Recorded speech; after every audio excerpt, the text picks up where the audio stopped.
आपने सोचा कि विनायक 8 ही क्यों है, 7 या 9 क्यों नहीं है? इसका कारण यह है। और फिर गणेश जी की जब हम आराधना करते हैं तो हम क्या कहते हैं, वक्रतुंडी महाकाय सूर्यकोटि संप्रभा। तो अगर उनको हाथी का सर लगा हुआ है तो हाथी की सूंड तो सीधे होती है, तो गणेश जी की सूंड टेढ़ी क्यों है? और अगर हाथी का ही सर लगना था तो फिर उनके हाथी के 2 दांत होते हैं तो उनके एक ही दांत क्यों है? और यदि एक ही दांत होना था तो एक ही दांत रहता, दूसरा दांत तोड़ के हाथ में क्यों लिया हुआ है? एक दंत दयावंत चार भुजाधारी, क्यों भाई? और फिर हाथी का सर है, मनुष्य का शरीर और चूहे की सवारी है। ये अपने आप में कुछ विचित्र नहीं लगता है? ऐसा नहीं है। ये भी एक गंभीर चेतना की गहरी अवस्था में हम किस प्रकार से उभर सकते हैं उसका प्रतीक है। भगवान गणेश मनुष्य का शरीर और हाथी का सूंड इसलिए है कि हाथी की वह सूंड कुंडलिनी की शक्ति का प्रतीक है। और जब हमें ईश्वर को प्राप्त करना है तो हमारी जो शक्ति है, जब आप ध्यान लगाते हैं तो हमेशा डाउनवर्ड आपका ट्रेंड जाता है माइंड का, कभी ऊपर की तरफ नहीं जाता है।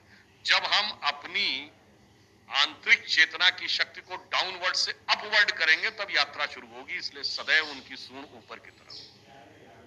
अब हाथी का ही सर क्यों लिया गया है? क्योंकि हाथी के मस्तक में गजमुक्ता होती है, वो ब्रह्मरंध्र का प्रतीक है। चूहे की सवारी इसलिए है कि चूहा हमेशा जमीन के अंदर जाता है, तो हमें अगर उतरना है तो अपने धरातल के अंदर के धरातलों पे उतरना पड़ेगा।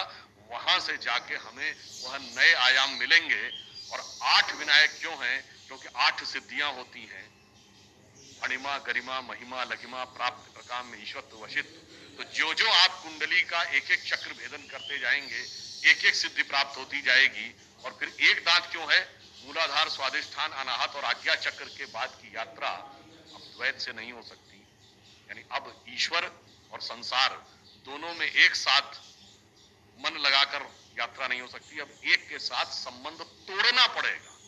अब संसार से संबंध तोड़ेंगे तो अगली यात्रा उसके बाद होगी। इसलिए 2 दांत की बजाय एक दांत है और एक दांत भी टूटा हुआ है।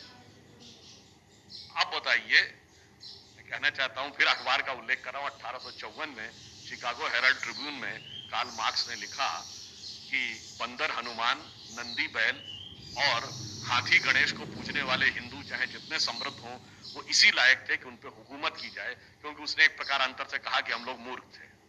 आप बताइए, भगवान गणेश में हाथी गणेश का क्या अर्थ है? ये समझने के लिए हम मूर्ख हैं या मार्क्स मूर्ख थे?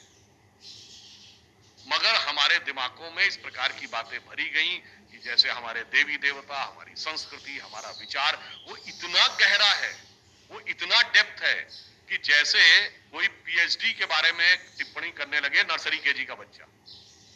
वह परिस्थिति उत्पन्न की गई। इस मानसिकता से हमें बाहर आना है।